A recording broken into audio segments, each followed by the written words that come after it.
Radhe Radhe guys, मैं हूं आपकी फ्रेंड मानसी एंड मैं आकाशिक रीडर हूं, टैरो रीडर हूं एंड रेकी हीलर हूं। मैं आपके लिए एक ऐसा पॉडकास्ट लेके आई हूं जहां आपको रामायण के बारे में पता चले, ऐसी अनसुनी बातें जो आज तक आपके मन में और दिमाग में आती थी कि इसका आंसर क्या हो सकता है। तो हम हमारी वक्ता है जो कथा गायन भी करती हैं, पर वो ऐसा नहीं है कि वो सबके सामने करती है, वो अपने घर पे ही रहती है। उन्हें बहुत नॉलेज है, पर वो गृहस्थ भी जीवन जीती हैं, अपने परिवार को भी संभालती हैं और अपने भगवान को भी टाइम देती हैं। बात करते हैं जय श्री राम। इनका नाम शशि है एंड मैम आप प्लीज बताएं कि पहली बात तो बताएं आप कैसे।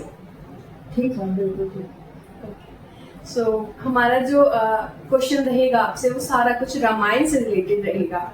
तो हम जो दूसरा क्वेश्चन है हमारा ये है कि आप इस भक्ति में कैसे हैं, मतलब कि जैसे आप काफी बुजुर्ग हैं, है ना, एंड उस टाइम जो थे पुराने जमाने में सिर्फ अपने काम से मतलब होता था, जैसे काम कर लिया, बच्चों को संभाल लिया, ज्यादा भक्ति की तरफ नहीं थी झुकाव। ऐसा होता था कि जैसे कोई बूढ़ा हो गया तभी भक्ति की जाती थी, पर आपने तो बचपन से ही भक्ति करी है, एक ऐसी उम्र से भक्ति करी है।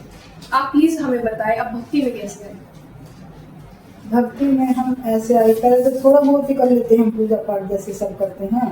फिर उसके बाद जिनके पास हम रहते थे, मकान मालिक थे, हम किराएदार थे, तो उनके पास कल्याण लेते थे वो, जैसे 15 दिन में सब चरितार्थ में, तो ऐसे 2 कल्याण आते थे उनके पास हर 15 दिन के बाद। तो वो उनमें जैसे रामायण में चौपाई का एक ही आंसर होता है, तो कल्याण में एक एक संत के एक चौपाई के संतों के लेख थे, उनमें कई आंसर होते थे। तो उनको पढ़ के तो मेरी भक्ति की तरफ ध्यान गया कि हमने तो इस संसार में तो कुछ नहीं, बच्चे ही पाले, बच्चे तो पशु भी पालते हैं, वे भी पेट भरते हैं अपना, तो हमने तो कुछ नहीं कमाया। असली कार्य तो हम भगवान आए हैं संसार में, भगवान का नाम जपने के लिए, वो हमने किया नहीं, बच्चे पाले हमने। फिर मेरा ध्यान गया कि हम भजन करें, भक्ति के। उन संतों के लेखों को पढ़ते हुए मेरी भगवान के चरणों में प्रीति होने लगी, और उन्होंने मुझे रामायण ला के दी कि तुम बुढ़ापे तक इसको पढ़ते रहना। तो मैं अब तक पढ़ रही हूँ उसको। रामायण पढ़ते पढ़ते मुझे पहले ही दिन से, जिस दिन से मैंने रामायण पढ़ी, वैसे पढ़नी आती थी हमें शुरू से ही बचपन से, लेकिन प्रीति नहीं थी। तो पढ़ते पढ़ते हमें रस आने लगा और आनंद आया। फिर ऐसा मन बना हमारा कि अब रामायण छोड़नी चाहिए, सारा काम छोड़ दे, कुछ भी काम छोड़ के हम रामायण पढ़ते थे। रामायण को पढ़ते पढ़ते हमारे राम के चरणों में प्रीति हो गई। जय श्री राम। बहुत अच्छी बात है। एंड हम ये पूछना चाहते हैं आपने राम जी को ही क्यों चुना? कृष्ण भगवान जी हैं, शिव जी हैं, और आपकी प्रीति इतनी राम जी से ही क्यों? देखो, राम कृष्ण और शिव माता में हनुमान में कोई अंतर नहीं, सब में एक ही शक्ति है। लेकिन रामायण को पढ़ते पढ़ते हर चौपाई के बाद जय श्री राम बोला जाता है, और जय श्री राम बोलने में बहुत रस आता है, और उनके गुणगान को पढ़ने में भी बहुत रस आता है। उनके चरित्र को पढ़ पढ़ के तो हमें राम ही, सब नाम एक समान है, लेकिन राम के चरणों में हमें इतनी प्रीति, राम बहुत लंबा राम राम कहो तो बहुत आनंद होता है, रस आता है, हमें विश्राम मिलता है, आनंद आता है, सुख प्राप्त होता है। इसीलिए हमने राम को चुना। इसीलिए हम राम को, हम मानते हैं सबको, लेकिन राम में हमारी ज्यादा प्रीति है। धन्यवाद। ओके, तो हम आपसे ये पूछना चाहते हैं कि अगर जैसे कोई गृहस्थ इंसान है, जैसे आप हैं, आप अपने घर को भी संभालती हैं, ठीक है, और आप अपनी भक्ति पूजा भी करती हैं, तो अगर कोई गृहस्थ इंसान है वो ये कहे कि हमें पूजा पाठ करनी है और मुझे भगवान के प्रति बहुत लगाव है और मैं तो संसार की मोह माया छोड़ के मैं पर्वत पे चला जाता हूँ, क्या ये सही है या फिर अपने गृहस्थ जीवन के साथ हमें भक्ति करनी चाहिए? देखो, ऐसा है, गृहस्थी भी संभालनी है, ऋषि मुनियों ने भी अपनी गृहस्थी संभाली है, लेकिन गृहस्थी में कृष्ण भगवान ने भी कहा, राम ने भी कहा कि अपनी गृहस्थी को संभालते हुए भी जो मेरे लिए समय निकालता है, मेरे चरणों में प्रीति रखता है, वो मुझे योगी है, वो साधु ही मानने योग्य है।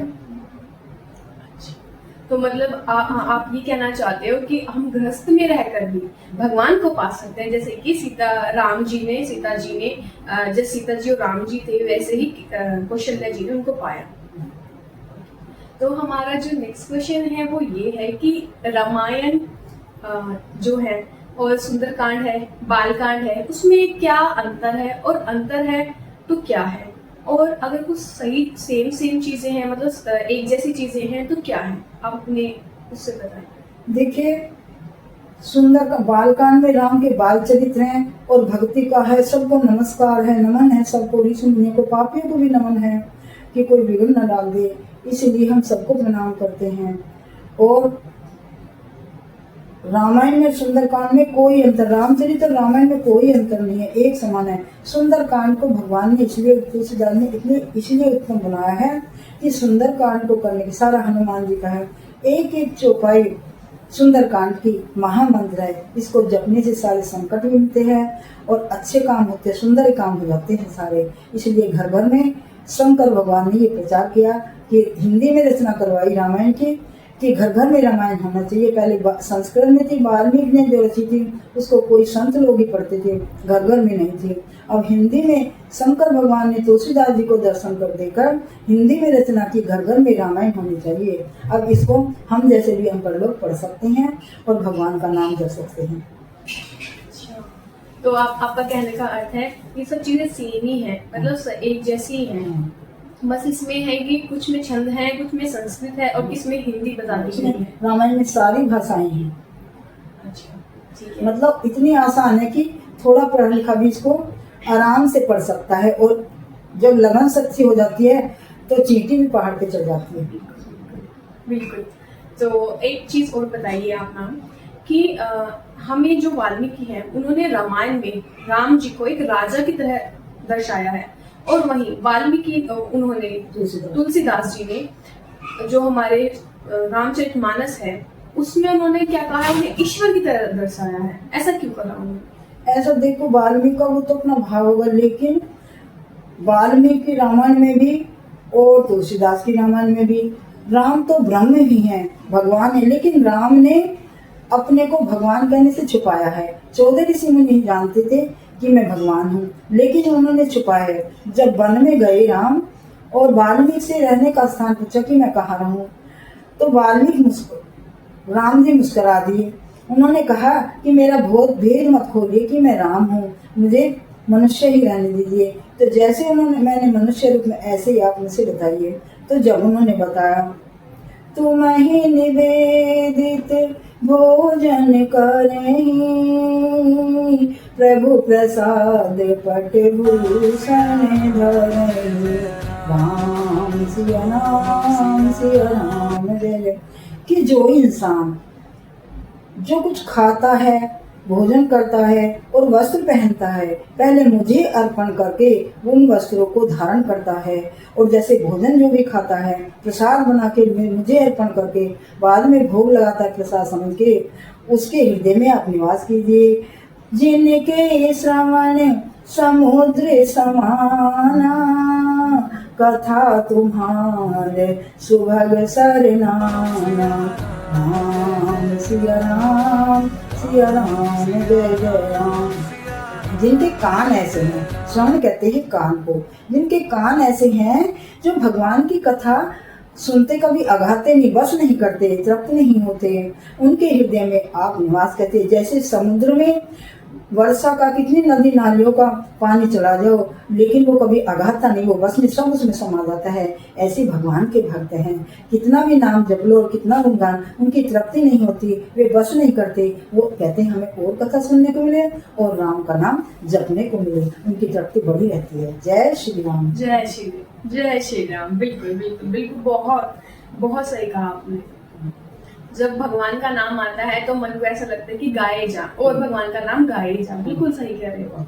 आपसे मेरा अगला क्वेश्चन ये है कि एक सत्यम शिवम सुंदरम लिखा होता है रामायण के ऊपर, तो वो उसकी स्टोरी क्या है, उसके पीछे का अर्थ क्या है, आप मुझे बताइए प्लीज। देखो, एक बार जब शंकर भगवान ने तुलसीदास जी को दर्शन देकर हिंदी में रामचरितमानस की रचना करवाई, तो तुलसीदास जी जब रामायण का पाठ करते थे तो उनकी सत्संग में ज्यादा लोग आते थे और ब्राह्मणों के में कम जाते थे। तो ब्राह्मण उनसे जलने लगे, उन पर अत्याचार करने लगे। तो उन्होंने कहा कि तुम्हारी रामायण बड़ी है, हमारे ग्रंथ बड़े हैं। तो फिर उन्होंने ये फैसला किया, मीटिंग में उन्होंने ये तय रखा कि एक मंदिर में सारे ग्रंथ ऊपर रख दिए गए और रामायण सबसे नीचे रखी गई और वहां पे पहरेदार लगा दिए कि कोई खोल ना पावे। जब सवेरे को मंदिर खोला गया तो सबसे ऊपर रामायण पाई और सबसे नीचे सारे ग्रंथ पाए। तो शंकर भगवान ने उस पर साइन कर दिए, सत्यम शिवम सुंदरम, सत्य ही शिव है, सुंदर ही शिव है। अब तो इसीलिए सत्य ही भगवान है। तो इसीलिए रामायण को महान कहा है कि सब लोग थे वे ब्राह्मण तुलसीदास जी के चरणों में पड़ गए और उन्होंने उनसे क्षमा याचना की। जय श्री राम। जय श्री राम। जी बिल्कुल, आपने बहुत सही कहा। अब मुझे एक चीज, आपने जैसे कहा कि वो उनसे जलने लग गई थी, ये कैसे संत, मतलब कैसे पंडित होते हैं, मतलब जो भक्ति भाव भी करते हैं, जो चिढ़ जाते हैं, जैसे कि वो ऐसा क्यों है? उनको ऐसा था कि उनपे ज्यादा पैसा आने लगा, चढ़ा पर जाने लगा। वो जो ज्यादा लोग उनके तुलसीदास जी की सत्संग में आने लगे तो उनपे उनकी कम आमदनी का साधन हो गया, इसलिए वो जलने लगे। इससे मुझे एक बात याद आती है, जैसे कि ऋषि दुर्वासा हैं और ऐसे कई ऋषि हैं जो बहुत जल्दी गुस्सा कर देते थे। ऐसा क्यों है कि वो बहुत जल्दी श्राप देते थे सबको? उनको श्राप देने की शक्ति थी भक्ति के कारण, इसलिए वो श्राप दे देते। छोटी छोटी बातों पे वे क्रोध करते थे और श्राप देते, लेकिन भक्ति बहुत थी उनके अंदर। वो अनहोनी को भी होनी बना सकते थे। तो मतलब ये चीज, अगर उनके पास ये चीज है, मतलब शक्तियां हैं, तो वो किसी को भी श्राप दे देते हैं। तो मतलब ऐसे तो मतलब जिसको भी श्राप देते थे उनको तो फिर बहुत कष्ट भोगना पड़ता था। फिर वो उसका उपाय भी बता देते थे कि इसे उपाय करने से तुम्हारा कष्ट दूर होगा और तुम्हारा श्राप बता जाएगा। अच्छा, ठीक है। कि कई जो ऋषि मुनि होते थे बहुत जल्दी पहले ऋषि मुनि बहुत, जैसे दुर्वासा हैं और भी कई संत हैं, परशुराम जी हैं। परशुराम जी तो सबसे ज्यादा छोटी छोटी बातों पे क्रोधित होते हुए तो भगवान को भी नहीं छोड़ते थे। अच्छा, भगवान को भी साथ दे देते थे। आप ऐसी कोई कथा बताओगे? शंकर भगवान को भी एक बार मैंने तो देखा था कि पढ़ा कहीं कि शंकर भगवान के वहाँ कुछ प्रोग्राम था, तो गणेश का, तो वहाँ गए तो वहाँ उन्होंने सब देखने लगे कि भाई ये क्यों है। तो छोटी छोटी बातों पे श्राप दे देते हैं। तो शंकर भगवान पार्वती की तरफ देख के उनका ध्यान गया, इन्होंने नमस्कार करा तो उनका ध्यान ही नहीं गया उनकी तरफ, तो उन्होंने श्राप दे दिया कि तुम अपने आपस में ही मग्न हो, मेरी तरफ देखा भी नहीं कि मैं यहाँ खड़ा हूँ, कैसे नमस्कार करा। तो उन्होंने श्राप दे दिया। तो भगवान को भी नहीं छोड़ते थे। हाँ। मतलब पर वो उपाय जरूर बता देते थे। हाँ। क्योंकि मन में भक्ति है तो मन में दयालुता भी काफी होती है। फिर पश्चाताप भी करते थे। अच्छा, ठीक है। मेरा आपसे अगला क्वेश्चन ये है कि जब कैकेयी माता इतना प्यार करती थी राम जी से, तो उनको वनवास क्यों भेजा गया? वनवास उनको इसलिए भेजा गया कि राम को तो पहले ही पता था कि भाई ये सारे कार्य होने हैं, लेकिन कैकेयी माँ मुझे सबसे ज्यादा प्यार करती है, मेरे लिए ये इतना कार्य कर सकती हैं और कोई माता नहीं कर सकती। तो एक दिन वो कैकेयी के महल में गए और माता से कहने लगे, माता मैं तुम्हारे महल में आया हूँ। तो वो बड़ी खुशी हुई देख के, मैं तुमसे कुछ मांगना चाहती हूँ। तो कहने लगे, मेरे तो आज बड़े भाग है जो तुमसे मांगोगे, तुम कुछ भी मांगोगे मैं तो बहुत खुश हूँ, मैं तुम्हारे लिए सब कुछ देने को तैयार हूँ, मांगो तुम क्या। तो राम ने पहले उनसे वचन भरवा लिए, उन्होंने ऐसा नहीं बताया कि मैं, उन्होंने वचन भर दिए। तो फिर राम ने कहा, माँ तुम्हें उल्टा भी कहेंगे लोग, गाली भी देंगे, काले कुलोच भी कहेंगे, तो बस उन्होंने कहा तुम्हारे लिए तो मैं सब सहन करूंगी। उन्हें मालूम नहीं था पता नहीं क्या मांगेंगे, तो उन्होंने सब वचन भरवा लिए और फिर बाद में मांगा भरत को राजगद्दी और राम को 14 वर्ष का वरदान। कैकेयी माँ तो बहुत ही जोशी थी, उन्हें पता था कि राम के 14 वर्ष है मरने के, इसलिए उन्होंने ना तो 12 मांगे ना 13 मांगे, 13 भी मांग सकती थी, 15 भी, लेकिन उन्होंने 14 इसलिए मांगे। उनको पता था कि राम के 14 वर्ष ही है मरने के और राम के द्वारा ये मारे जाएंगे। जय श्री राम। जय श्री राम। तो यही है कारण कि हमेशा बोला जाता है कि उन्होंने 11 कोई है सोई जो राम रचि राखा, को करि तरक बढ़ावे शाखा। राम सिया राम सिया राम, जय जय राम। जय श्री राम। जी बिल्कुल, मतलब हम सबको ये पता है कि 14 वर्ष मांगे, पर मन में काफी बार क्वेश्चन आता है कि उन्होंने 11 वर्ष क्यों नहीं मांगे, 12 वर्ष क्यों नहीं मांगे। आज पता चला कि उन्होंने 14 ही वर्ष क्यों मांगे थे। बहुत अच्छा। हमारा नेक्स्ट क्वेश्चन ये है कि सीता माता से बहुत प्रेम करते थे राम जी, उन्हें पता था वो कौन है ना, और राम जी है, मतलब हमारे प्रभु हैं। तो उन्होंने उनको सबसे पहले तो उनकी परीक्षा क्यों ली, अग्नि परीक्षा क्यों ली, और उसके बाद त्यागा क्यों? पहले परीक्षा के बारे में बताएं। उन्होंने परीक्षा राम की सीता माता की नहीं ली थी। एक दिन राम और लक्ष्मण, तो लक्ष्मण के लिए को राम ने जंगल में भेज दिया कि तुम फूल लेके आओ, तो वो फूल लेने के चले गए। तो राम जी सीता जी से कहने लगे कि सीता, हम कुछ लीला करना चाहते हैं, तुम्हें तो निमित्त बनना है कि रावण को मारने की तुम्हें निमित्त बनना है। तुम अग्नि को मैं तुम्हें समर्पित करता हूँ, तुम अग्नि में वास करो, इतने रावण मरेगा, फिर मैं जब वन से आऊंगा वापिस तो तुम्हें रावण को मार के तुम्हें लौटते समय वापिस ले लूंगा। तो उन्होंने त्याग नहीं किया था, ना अग्नि परीक्षा ली थी। जब वापिस आए तो वो अग्नि परीक्षा नहीं थी, लेकिन लक्ष्मण को पता नहीं था उनके बाद में क्या लीला रची, उन्होंने क्या कहा सीता से। उन्हें तो ऐसे ही लगा कि परीक्षा लिया सीता की, लेकिन उन्होंने जब अग्नि को समर्पित की थी तो उन्हें वापस लेनी थी। तो जब लक्ष्मण ने क्वेश्चन करे उनसे राम से, जब उन्होंने बाद में बताया था, लक्ष्मण तुम्हें पता नहीं है, तुम जब फूल लेने के लिए तब हमने ये अग्नि को सौंप दी थी और उनकी छाया रूप रख ली थी माता। तो वो ही रावण, वो ही अशोक वाटिका में गई थी, असली सीता तो अग्नि को समर्पित थी। अब हमने वापस लिया उसे। जय श्री राम। जय श्री राम।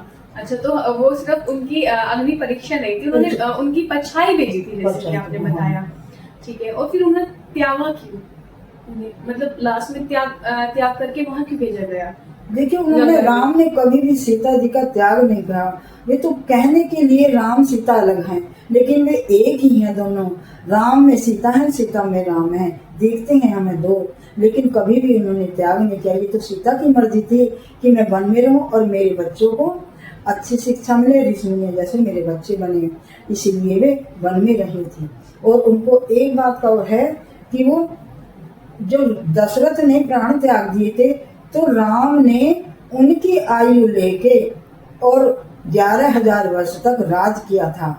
तो वो सीता जी से कहने लगे कि भाई देखो, मैं अब तुम्हारे ससुर की आयु में चल रहा हूँ, इसलिए हमारा पति पत्नी में वो नहीं हो सकता। तुम बात, तो सीता जी कहने लगे मैं तुम्हारे लिए सब कुछ सहन करती हूँ, हम दोनों अलग थोड़ी हैं, हम तो एक ही हैं, तो मैं वन में ही रहूंगी वाल्मीकि में। और एक ने तोती का भी श्राप लगा था, उन्होंने पिंजरे में बंद कर लिया था, तो उसका भी श्राप मिला हुआ था, तो वो उन्हें भुगतान करना था। वो श्री राम चलो भगवान की जय।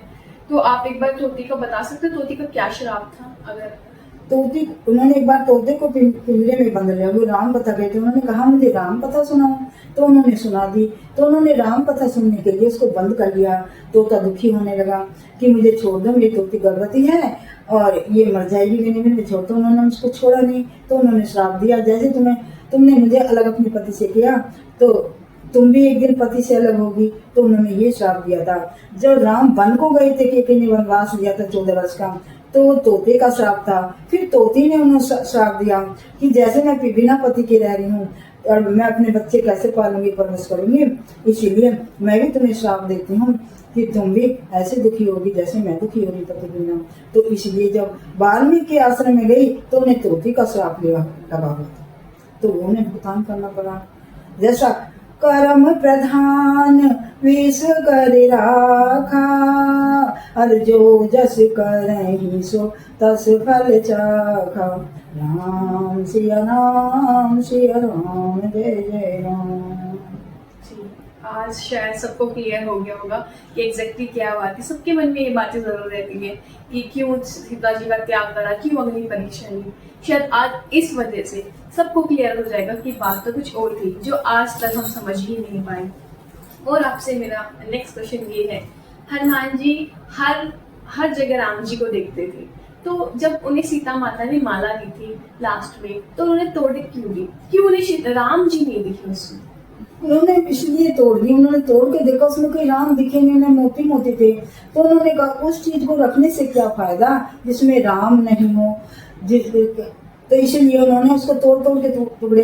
तो विभीषण ने पता नहीं किसने ताना मारा था कि तुम्हारे हृदय में क्या राम है, तो उसी को उन्होंने सीना चीर के दिखाया, मेरे हृदय में राम है। तो भगवान के हृदय में जब उन्होंने सीना चीरा तो राम और सीता दोनों बैठे थे। जय श्री राम। जय श्री राम। मतलब आपका कहने का मतलब ये है कि वो मोतियों की माला में विभीषण उन्हें परखना चाह रहे थे और वो परख करना चाहते कि मोती की माला लेंगे या नहीं, और उसमें भी उन्होंने साक्षात दिखा दिया कि उनके लिए राम जी के नाम से ज्यादा कुछ भी इम्पोर्टेंट नहीं पूछना चाहते हैं। आपने इतनी भक्ति करते हो आप, तो आपको राम जी के दर्शन तो जरूर हुए होंगे, है ना। तो आप प्लीज बताएं, जब आप पूजा करते हो तो आपको क्या फील होता है? उनकी एनर्जी फील होती है या आपको दर्शन दिए हैं प्रत्यक्ष रूप में या सपने में आए हैं, कैसा फील होता है? देखिए ऐसा है, शुरू में तो मुझे बहुत अच्छी लगन थी कि मैं जितना भी कर लूँ मैं राम का गुणगान कर लूँ। राम के गुणगान से मुझे कुछ अच्छा नहीं लगता था। जब भी मेरी नींद में आँख खुल जाती थी रात को तो मैं ऐसे सोचती थी भगवान ने तुझे जगा। इसी टाइम में बैठ के मुँह हाथ धो के भगवान को जपने लगती थी। एक दिन मैं ऐसे ही रामायण पढ़ रही थी। रामायण पढ़ते मैं बड़े प्यार से ऊंची आवाज में पढ़ते मेरी आवाज भर्रा गई और क्या नाम है, मुझे 2 मिनट के लिए ऐसा हो गया पता नहीं तू कहाँ है ही नहीं संसार में। और मेरी आंखों से इतने अश्रु पड़े बहुत ज्यादा, और तो मुझे जो मेरे पास बैठे थे उन्हें भी एहसास हुआ कि इन्हें कुछ हो गया। लेकिन ये मैंने सोचा ये भगवान की प्रीति है, भगवान तक मेरी वाणी पहुंच गई है। देखो कलयुग में ऐसे तो दर्शन नहीं होते कि भगवान धनुष बाण लेके सामने खड़े हो जाएं कि दर्शन कर लो। अनुभव से ही भगवान को जाना जाता है। जैसे मैं थकी हुई होती हूँ, कई बार उम्र भी हो चुकी है, भजन पे बैठती हूँ तो मुझे पूरा विश्वास है कि भगवान मुझे जगा देते हैं उसी टाइम। ऐसे लगता है मुझको शरीर में जैसे पूरे शरीर में करंट लगा हो और मुझे भगवान जागृति। कई बार मेरी माला भी गिर जाती है, बड़े जोर से धक्का लगता है कि भगवान ने मुझे जगा दिया। और हनुमान जी पास में बैठे हुए राम कथा करने के लिए और मुझे जगा देते हैं तो मुझे बड़ा आनंद आता है, बड़ा अनुभव होता है। इतनी बार मुझे कई बार हो चुका है। हनुमान जी मेरे साक्षी हैं। हनुमान जी मुझे बहुत ही मेरी सहायता करते हैं भजन में। जय श्री राम। मम्मी गुण गावत पुलक शरीरा और गद गद ने गिरा बह नीरा। राम सिया राम जय जय राम। देखिए जैसे हम भजन करते हैं तो जैसे भगवान ने कलयुग में एक नाम को ही आधार बना दिया कि कलयुग में ना तो जप हो सकते हैं ना तप हो सकते हैं, कितनी शक्ति नहीं है, ना हवन यज्ञ होते कितनी सामर्थ्य नहीं है इतनी करने की, पूर्ण करने की। इसीलिए भगवान ने नाम को ही आधार बनाया। कलयुग केवल नाम आधारा, सुमेरे सुमेरे नहीं उतर ही पारा। राम सिया राम। देखिए बैठने के लिए किसी के लिए समय नहीं होता, शक्ति नहीं होती इतने कई घंटे के लिए, काम से होते, लेकिन मन तो हमारा हर समय खाली होता है। लेकिन उसको ना भूलो, चलते फिरते हर टाइम अपने सांसों में एक भी सांस खाली नहीं जाना चाहिए। भगवान के नियम, भगवान कहते हैं यदि तुम मेरे लिए एक पैर रखते हो मैं 10 पैर तुम्हारे लिए रखता हूँ। लेकिन हम पैर तो रखे भगवान की तरफ को। भगवान हमारी सांसों की वाणी भी, हम चुप रह के भी भजन सांसों में करते उसे भी भगवान सुनते हैं। अनुभव से ही भगवान को जान पाते। जय श्री राम। जय श्री राम। तो गाइस, जैसे हम कहते हैं कि हमें भक्ति पूजा भाव सब करना चाहिए, भगवान हमेशा दर्शन देते हैं। हर एक इंसान कहता है कि नहीं ऐसा कुछ नहीं होता, भगवान नहीं आते, नहीं ऐसा बिल्कुल भी नहीं है। जैसे इन्होंने बताया आप राम राम राम भी कहोगे ना तभी प्रभु आपको दर्शन दे जाएंगे, बिल्कुल उनकी तरह। इन्होंने जैसे कहा आपको साक्षात नहीं देंगे तो क्या, आपको अनुभव करवा देंगे, वो ऐसा दिखा देंगे, सपने में दिखा देंगे, अनुभव करवा देंगे। बस आपको उन पे विश्वास होना चाहिए। तो मेरा अगला क्वेश्चन ये है आपसे कि रावण जो थे बहुत ज्ञानी थे, है ना। वो सब कुछ मतलब उनका सब चीजें जो थी उन्हें ज्ञान था, ध्यान था, सब कुछ से, है ना। तो सीता माता को उन्होंने क्यों हरण किया जब इतना ज्ञान था और उन्हें पता था कि सीता माता दुर्गा माँ का रूप है, साक्षात दुर्गा माँ है, तो फिर ऐसा क्यों किया उन्होंने? इसलिए कहा, उन्होंने सोचा कि मैं तामस शरीर है मेरा तो मैं भजन तो कर नहीं सकता, यदि वे भगवान है तो मुझे पार उतार देंगे। मैं उनको जप के ना पार उतरूं, भक्ति करके ना पार, भक्ति मुझसे हो नहीं सकती कि वे तामसी चीज खाते थे, तामस ले। इसीलिए उन्होंने सात्विक उनका कुछ भी नहीं था, ब्राह्मण थे वैसे थे, ज्ञान बहुत था, लेकिन उन्होंने इसीलिए वैर किया भगवान से कि मैं सीता को चुरा के वैर करके ही उनसे पार हो जाऊंगा। फिर भी मार के भी वो राम के ही मुख में समझा। जय श्री राम। जय श्री राम। मतलब हम देखिए आज की जो जनरेशन है रावण को गलत समझती है। देखिए शायद हर एक बुराई के पीछे भी अच्छाई ही होती है। जैसे कि इन्होंने बताया राम जी कि उन्हें पता था कि राम जी कौन है, अपना और अपने पूरे वंश का उद्धार करने के लिए राम जी से उनकी सीता को चुराया गया, मतलब कि ले जाया गया इसी वजह से। वैसे तो भी कहते हैं ना, मित्र से जो शत्रु होता है वो भगवान को ज्यादा याद है। उसे शत्रुतापन में भी राम ही दिखाई देते थे, हर टाइम राम का डर रहता था उनको, इसीलिए उसे जपा तो था राम को ही, चाहे बैर से चाहे भाव से। बिल्कुल बिल्कुल, कुछ कहना चाहते हो? बैर से चाहे भाव से उन्हें जपा तो राम को ही था, लेकिन उस पे भजन नहीं हुआ बैठ के, तामस था उसका शरीर, इसलिए उनका भजन नहीं कर पाऊंगा तो मैं बैर करके ही भगवान से पार हो जाऊंगा, इसलिए वो पार ही हो गया भगवान से। भगवान ने उसे अपने ही कुंभकर्ण जी थे जो रावण के भाई थे, वो भी बहुत ध्यानी और बहुत ध्यानी योगी थे। ठीक है, वो 6 महीने सोया करते थे और 6 महीने जागा करते थे। 6 महीने जब वो सोया करते थे तो उस सोने में भी ना वो भगवान को ही भजते थे, मैंने ऐसे सुना है। तो जब इतना उनको ज्ञान था तो फिर उन्होंने सीता माता के मतलब उनको छुड़वाने के लिए क्यों नहीं कहा रावण से, और वो युद्ध में क्यों गए रावण की तरफ से? उन्होंने पहले जब रावण को जगाने के लिए गया था तो उन्होंने कहा था तुमने ये बहुत गलत काम किया है कि सीता जगजननी है, तुम उनको हर के ले आए हो, तुमने पहले मुझे बताया नहीं, अब तुम मेरे पास आए हो।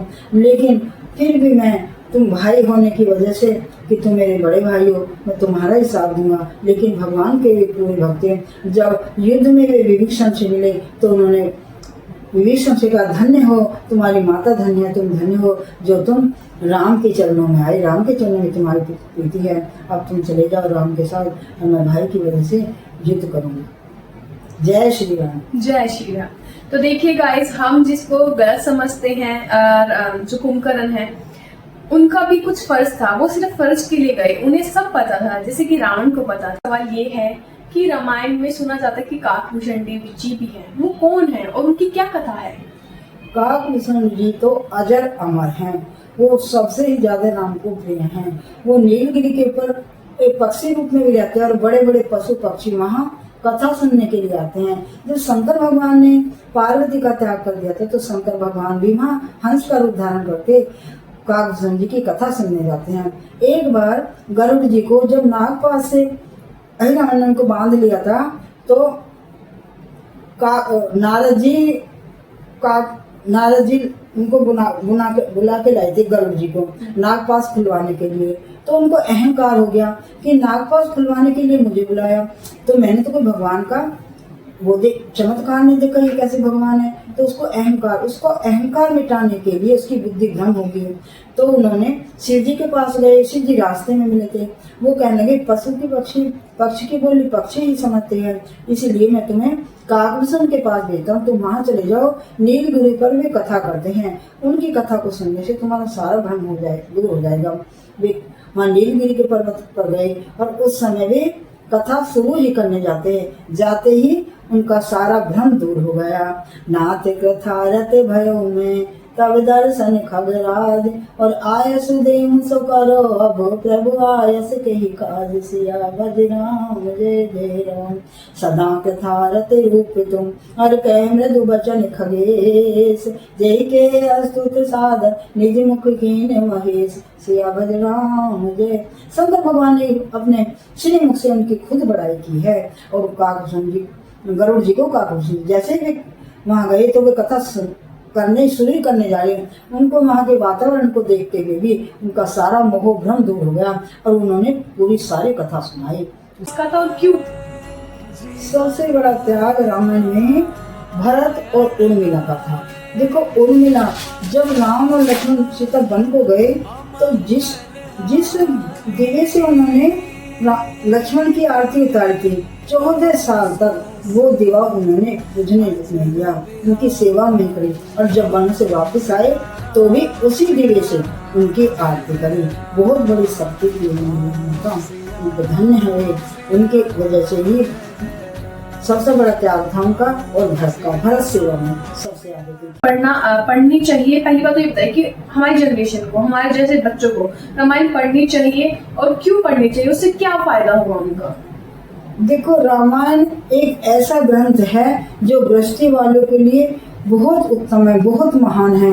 गृहस्थी के लिए, छोटे बच्चों के लिए, बड़ों के लिए, बूढ़े के, जैसे कि बचपन हमारा सुबह का टाइम होता है और दोपहर का टाइम हमारा जवानी का होता है और शाम का टाइम हमारा बुढ़ापा होता है। तो इससे हमें इन तीनों समय से, इस एक दिन से हमें कितना ज्ञान मिलता है, ऐसे ही हमारे जीवन का आधार है। इसलिए बच्चों को तो जरूर ही पढ़नी चाहिए। यदि बच्चे रामायण पढ़ेंगे, बाल चरित्र पढ़ेंगे, बाल कांड पढ़ेंगे, तो उन्हें राम के गुणों का, राम के चरित्र का पता लगा, उन पर ही चलेंगे। वे कभी भी गलत रास्ते पे नहीं चल सकते। जैसे कि आज के बच्चे सारे दिन मोबाइलों में लगे रहते हैं और भगवान की तरफ बिल्कुल नहीं ध्यान देते। भगवान जी राम देखो, छोटे से ही जब बाहर जाते थे तो वे प्रातः कहने उठ के रघुनाथा, मात पिता गुरु नाम ही माता, राम सिया राम सिया राम जय। भाइयों से भी प्रेम करते, सब माताओं को समान रूप से देखते थे, सबको प्रेम करते थे